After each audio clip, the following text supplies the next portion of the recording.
বুঝতেই তো পারছো এই প্রসঙ্গগুলো তোমাদের জন্য কতটা জরুরি, যে আমাদের এই বিশ্বাসটা কি একটা বিশ্বাস নাকি আসলে একটা ইলিউশন, নাকি একটা ধারণা যে আমরা বিশ্বাস করি, বুঝছো? এইটাকে সেই ইসরায়েলের আয়রন ডোমের মতো না ভাঙলে, এই যে এই তোমার এই যে আবার নতুন আবার আমার নাতি খুব সুন্দর বলে, দাদু দাদাকে কি জানি বলে ফেসবুকের ভাইরাস ধরায় দিছে। তার মানে ওই যে ইরান ইরাক যুদ্ধের একটু সংবাদ নেই 5 মিনিট 10 মিনিট, ব্যাস ও আমার পিছে লেগে গেছে, তুমিও এটা দেখো, বুঝছো? এখন বোঝো যে একটা অন্তরের টান তো আছে, এখান থেকে তো বের হওয়া যায় না, বুঝছো? যে ইরানের জয়টা এখন এই পৃথিবীর জন্য অনিবার্য হয়ে গেছে, কারণ মুসলমানরা পৌঁছতে পৌঁছতে এমন জায়গায় গেছে, এমন নিচে নেমেছে, কথা বুঝছো, যে এদের বেঁচে থাকারও কোনো অধিকার নেই এখন যদি আল্লাহ উদ্ধার করেন কারো কারণে, কথা বুঝছো? এই ইমানটারও একটা ঝালাই হওয়া দরকার, বিশ্ব মানবতারও দেখার দরকার যে আসলে আমরা কিসের উপরে আছি। আমার কাছে যেটা মনে হয় নাম কষ্ট হলে তো আমরা আল্লাহকে বিশ্বাস করি, নাম কষ্টে বিশ্বাস করি, তো আল্লাহ তো কোরআনে বলছে যে বিশ্বাসীদের জয় হবেই। আমি খালি এই আয়াতটাই বলি, আর কিছু বলি।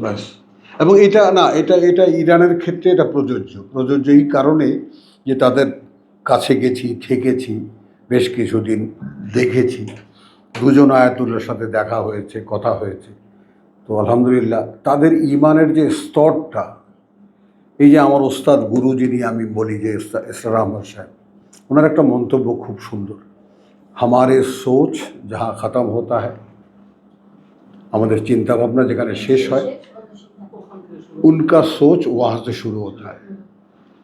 আজকে ভোরবেলা যখন এটা আয়াতুল্লাহ যে কথা হচ্ছে, আমি কিন্তু এই কথাটা বলতে চাইছি, আমি জয়েন করি না, বুঝছো জিনিসটা যে তাদের আমাদের প্রশ্ন যে কালকে তো আমি এতে গেছি, তো ওদের জানাজার মানে অনুষ্ঠান থেকে চিন্তা করা কিন্তু আমাদের জন্য ঠিক না।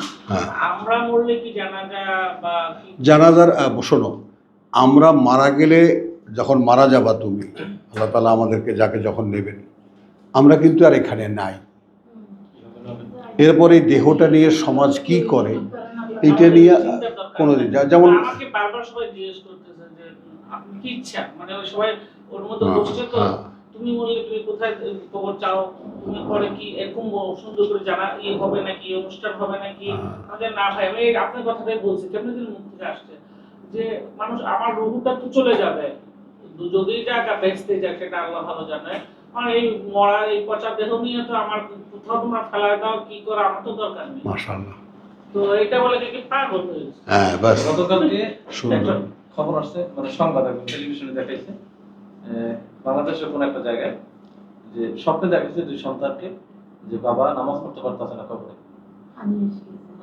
পানি এসে গেছে, তো এরপরে এটা খুঁড়ছে, খোঁড়ার পর যে দেখে যে ঠিকই ওখানে পানি, তাদের তারা আবার পীরের মুরিদ, সেই পীরকে নিয়ে দিয়ে আইসা খুলছে, এরপরে একেবারে মাটির উপরে বাঁধিতেছে, মাটির উপরে আর করে নাই, মানে এখন একটা ইয়া বানানো, মাদার বানানো, মানে আমি পরে দেখলাম যে এই যে মানুষকে ইমান নষ্ট করার একটা সবচেয়ে বড় হাতিয়ার। আচ্ছা দেখো, এখন আমি বলছি আমি যখন এখানে আসতাম কতজন যে বলেছে যে ওনারা কিন্তু শিয়া মতবাদ একদম কিন্তু হিপনোটাইজ করে ওই শিয়াদের মতো একদম নামাজ পড়ে না, সত্যি কিন্তু প্রথম একদম মুখটা ধপ করে ওঠে, সত্যি না? হ্যাঁ স্বাভাবিক। আমার যদি দৃঢ়তা না থাকতো তাহলে আমি কিন্তু ওইটাই আস্তে আস্তে দুর্বল হয়ে যেতাম। আমার সব দিক দিয়ে বারবার আমাকে ফোন করে বলতে, আমি খোঁজিয়ে দেখছি, কেউ বলতেছে আমি এই শুনতেছি, আমি ওই শুনতেছি, আর শিয়াদেরকে এত খারাপ জানি, মানে পরিবার থেকেই বলছে যে ওদের নাকি কত পারা, তারপরে ওরা নাকি ওই যে কি মাটি থাকে ওদের পকেটে নাকি, তারপরে যাই হোক। আর একটা কথা বলছে যে কেউ যদি চাকরিতে ইরানে যেতে চায়, বলে কি ইরানে যাবে কি জন্য, তুমি নিয়ে আসছো, চিনলা কিভাবে? আল্লাহু আকবার। টাকা দাও ওকে, কার কাছে আছে টাকা, খুচরা টাকা? দাঁড়া, আছে আছে আছে আছে, না না না, অস্থির হয়ে না, আছে, টাকা আছে। হ্যাঁ, কয় টাকা ভাই, কয় টাকা দেবো বলো?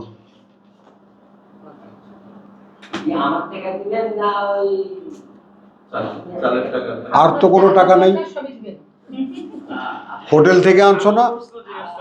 হোটেল তুমি কোত্থেকে আসছো এটা বলো তো, বুঝে বাসায় নিয়ে আসছো? ও চাউল নিয়ে আসছো? 20টা টাকা দাও। আরে আমি বলছি সেই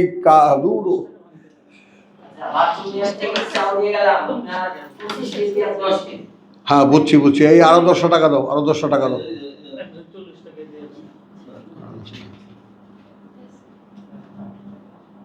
নাও ভাই, এক বোন দিছে, এটা আলাদা নাও তুমি, এটা আলাদা ভাবে না, যাও। আলহামদুলিল্লাহ।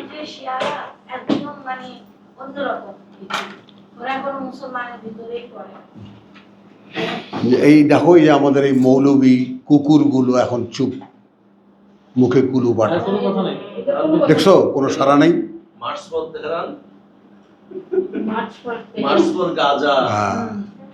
হ্যাঁ নাই।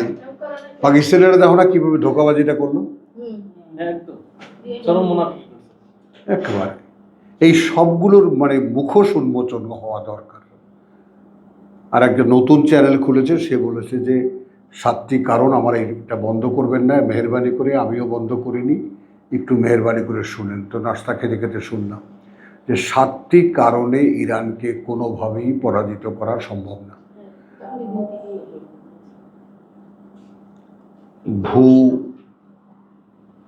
ভূগোলিক, হ্যাঁ হ্যাঁ হ্যাঁ, তাই না, জিও পলিটিক্যাল যে প্লেস, তার প্লেসমেন্টটা, তার সেইটা এমন একটা জায়গায় যে ওইখানে 3টা দিক ঘেরাও করা, আর একটা দিক সামনে হরমুজ প্রণালী, সেটা তার 31 মাইল জায়গা, ওটা আমাদের সেই কি জানি বলে চিকেন নেক, ওইরকম বন্ধ করে দিলে সারা দুনিয়ার তেল অচল। এরকম 7টা কারণ। আর সবচেয়ে বড় কারণ যেটা শেষ পর্যন্ত বললো, না না না, পারমাণবিক তো তৈরি করেছে বহু আগে, ওরা বলে না, কারণ এটাকে ইরানি ভাষায় তাকিয়া বলে। এটা আজকে থেকে কত বছর আগে ইরানে গেছি আমি, বলো, সেই সময় আমি বলেছি যে এটা আমাদের একটা তাকিয়া আছে, বোমা তো আমাদের কাছে আছে, কিন্তু আমরা বলি না। জাতিসংঘ কি বলবো, কি জাতিসংঘ বলতেছে তারা যে পারমাণবিক অস্ত্র বানাচ্ছে, এর কোনো প্রমাণ আমরা পাইনি। হ্যাঁ, তো এখন বিষয়টা হচ্ছে কি, এবার আমি এখানে আলোচনা করলাম, যার নতুন যত অস্ত্র আছে, কিন্তু টেস্ট তো হয় নাই, ওপেন টেস্ট হয়। হ্যাঁ হ্যাঁ, ওপেন টেস্ট হবেই, এবার টেস্ট হবেই, যার যা অস্ত্র আছে। আলহামদুলিল্লাহ।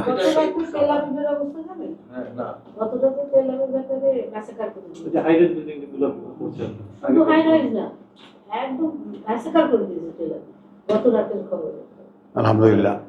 শাহেদার কথা নিয়ত ছিল, কারো কাছে বলিনি যে আমি কারো জানাজা নেব না, এই মহল্লায় একটা হুলুস্থুল পড়বে, আমি চলে গেলে যদি এখানে যাই অথবা অন্য কোথাও আল্লাহ আমাকে মানে নেন। আমার এই যে এইখানে তোমরা এইখান থেকে বেরোলেই দেখবা একটা বড় আঙিনার মতো আছে 11 তলা বিল্ডিংয়ের নিচে, বুঝছো? এইটা আমাকে দেওয়ার কথা ছিল, জহির ভাই এখানে সেট করে দেবো, আপনি এখানে ইয়া করবেন। তো যাই হোক, আর কোনো কাজে লাগুক আর না লাগুক, মারা গেল রাত্রে, তো ফজরের পরে আমি, এরা যারা ছিল এখানে, আমাদের যারা ছিল, তুমি ছিলা, তো আমরা এখানে জানাজা পড়লাম, পরে গাড়িতে তুলে দিলাম। না, কোথায়, আমার ভাইটাই সহ প্রায় 26 জন, 20-25 জন, বুঝছো? তো আমাদের কাজ শেষ। এনায়েতের ব্যাপারটা দেখো, কোন সময় মারা গেল, লাশ কখন আসলো, রাত 1:30টার সময় আমরা জানাজা করলাম আমাদের ইয়াকে দিয়া, খায়রুলকে দিয়া, বুঝছো জিনিসটা? আমরা, শুধু আমরা, আর যারা যারা ওদের পন্থী, ওদের ভাইদের মধ্যে আছে, তারা জানাজা পড়বে কেন, তারা দেশে গিয়ে জানাজা পড়বে, তারা তা করছে। হ্যাঁ, কি ওই হুজুরকে ধরছে, মারবে একদম, ওইভাবে জানাজা পড়াইলো কেন? ও মারতেও চেয়েছে ভাই, গ্রামে কিছু তারা তারা এক কাপ চাও খাওয়া নেই। ইন্না লিল্লাহ।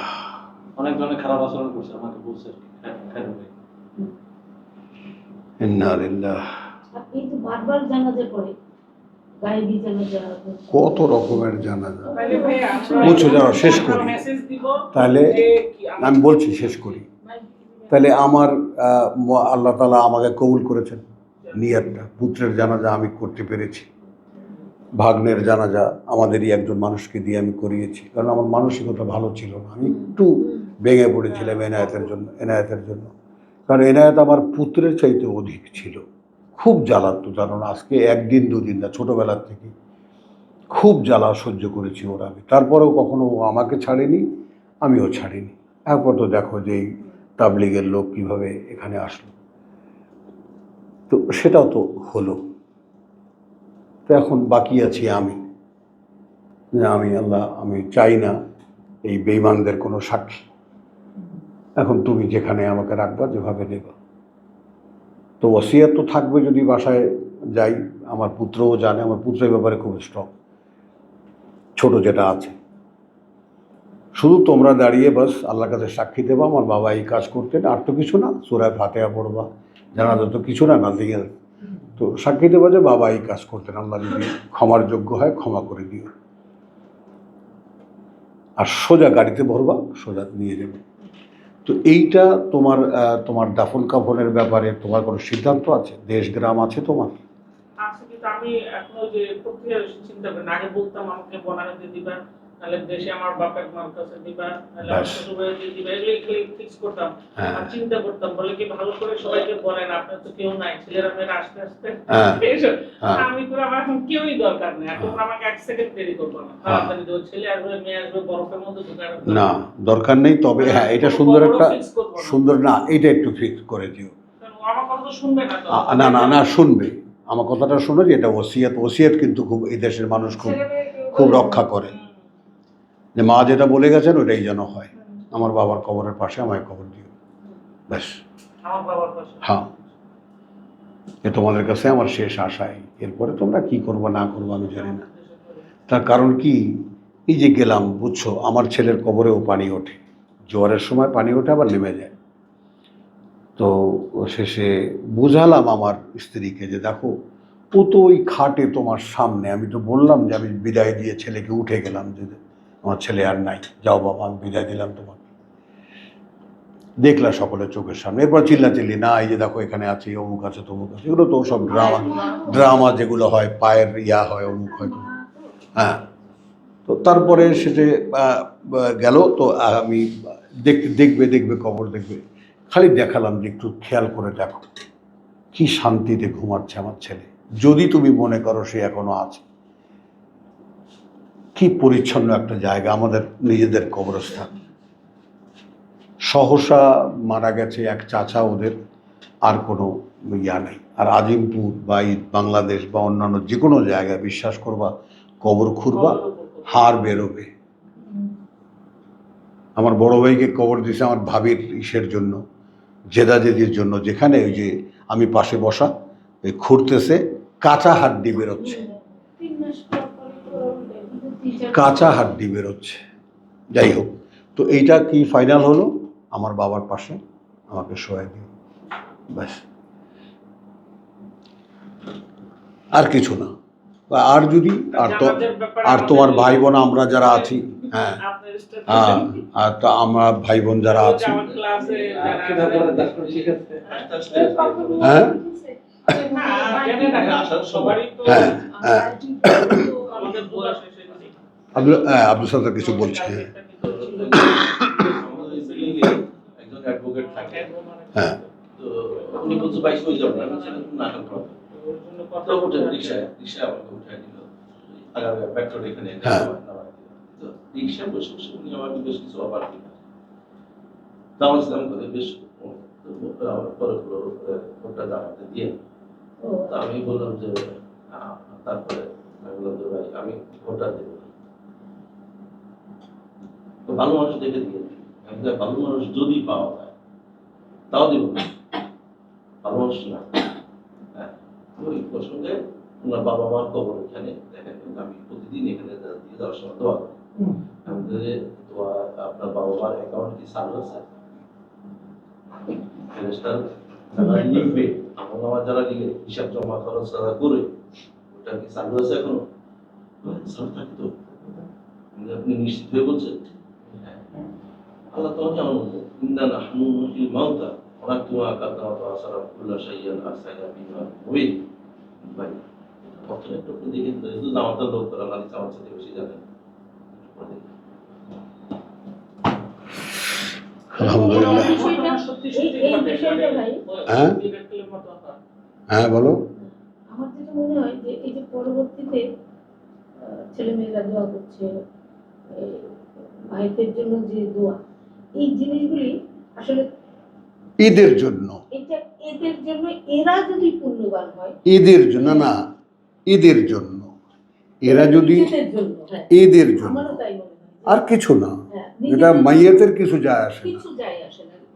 এরা যদি নিজেরা অর্জন করে, তাহলে সেখান থেকে ওই যে আল্লাহ এই স্মরণের এই কজের কারণে স্মরণ করলো আল্লাহকে, হ্যাঁ, এই আর কি কথাটা বুঝছো। আর কি, যেমন ও যেটা বললো যে অ্যাকাউন্ট তো ক্লোজ, অ্যাকাউন্ট তো ক্লোজ, তো আমি সঙ্গে সঙ্গে, হ্যাঁ, তো আর তো কিছু নাই ওখানে অ্যাচিভমেন্টের। ওই কিন্তু মুক্তি বাংলা, ক্রেডিটটা মুক্তি কি বাংলা, হবে যেদিন দাঁড়াবে আবার সকলের সামনে, তার সেদিন দাঁড়াবে কি যে হ্যাঁ কিছু পুণ্যবান ছেলে রেখে এসেছিল। রেখে এসেছিল, তাদের ওটা তো কারণে লিখিত হয়ে যায়। না না, রেখে এসেছিল, বলছে, হ্যাঁ তুমি যা পিছনে রেখে আসো তাও লেখা হয়ে গেছে। হ্যাঁ, তুমি যা পিছনে রেখে আসছো তাও তাও লেখা। লেখা হয়ে গেছে।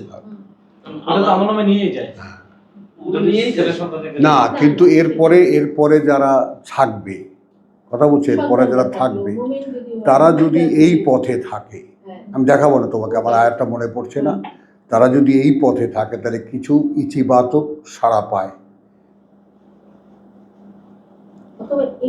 আমি তোমার অ্যাকাউন্ট ক্লোজ ঠিক আছে, আমার কথাটা বোঝো, এ সব তাদের ঘাড়ে, যারা করবে তারা পাবে এই পুণ্যের অধিকারী। আমি তো সেটাই জানি। এইটুকুই, এইটুকুই। আমি এইটা যেটা বলা আছে, মৃত্যুর তো কোনো না, কিন্তু আচ্ছা, রাসূলের যে সাক্ষীর কথা সূরা তওবায় আমাদের আছে যে তুমি ওদের কবরেও দাঁড়াবে না, তাহলে দাঁড়াবার ব্যাপারটা তো এস্টাবলিশড, যে কবরে দাঁড়াবে।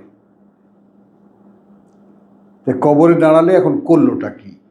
ফাতিহা পড়লো, কার জন্য পড়লো?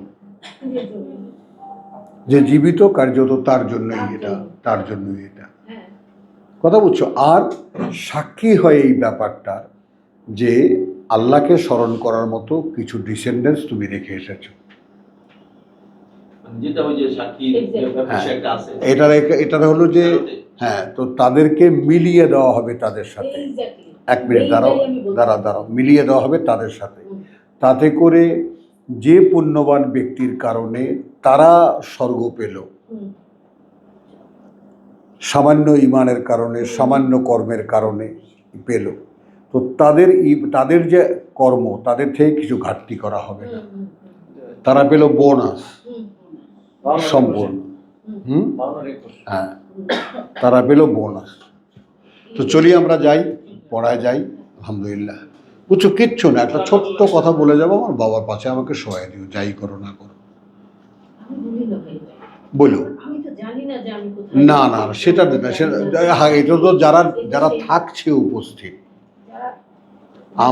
আমার মৃত্যুর সময় যারা উপস্থিত থাকবে, তারা যেন এই কথাটা জানে যে আমার বাসনা ছিল একটা পরিচ্ছন্ন জায়গায় আমাকে তোমরা আমার ইয়াটা রেখো, বাস। ওই মসজিদ কোনো কাজ করবে না, কিন্তু কোশ্চেন হলো যে না, একটা পরিচ্ছন্ন জায়গা, যেন ঘেন্না না লাগে, কথাটা বুঝছো জিনিসটা, যেন ঘেন্না না লাগে। এটা হলো যে আজিমপুরের সমস্ত মানে তোমার চলমান যে সমস্ত কবরস্থান বা গোরস্থান, এগুলো তো গান্দা জায়গা। এখানে এখানে